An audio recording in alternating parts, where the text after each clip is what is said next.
talked to many religious leaders. I have talked to many elected leaders from across the political divide. My door still remains open for honest, objective, and sincere deliberations based on the rule of law and the Constitution. On the reconstitution of the future Electoral Commission, the selection panel that currently is in office is a creation of the law that was passed by the two chambers of parliament in response to a court decision.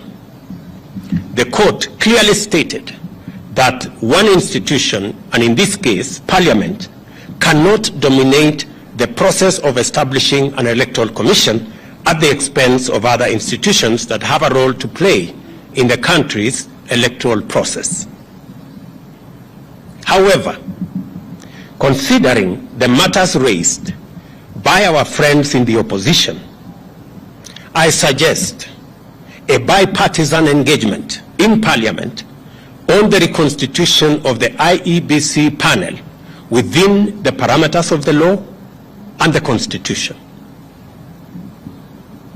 In any case, as a Democrat and guided by the Constitution, I, on the 9th of December 2022, sent a memorandum to the Speakers of the National Assembly and Senate requesting the purposive intervention on implementation of the 2/3 gender rule, entrenchment in the Constitution of the Constituency Development Fund, Senate oversight and national gender affirmative action funds, establishment of the position of the Leader of Opposition, and the improvement of parliamentary oversight of the executive.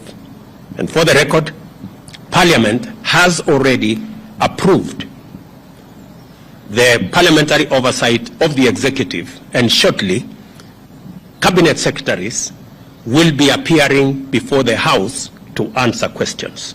The other items are still in Parliament. The IEBC selection panel and the future process of recruitment of its commissioners could as well be part of a conversation leading to constitutionally and legally binding proposals through a bipartisan parliamentary process. In other words, I am suggesting that the issues that have been raised by our friends on the matter of IEBC, my suggestion is that this matter can be handled in Parliament by a bipartisan parliamentary process so that we can agree on what it is they have an issue with, and we can adjust as is agreed and as necessary.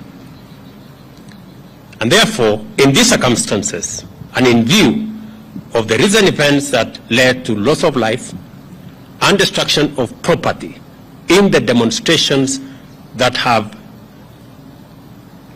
occasioned in our country for the last 2 weeks, I urge my brother Raila Odinga and the opposition to call off the demonstrations and to give this bipartisan approach a chance for us to take the country forward.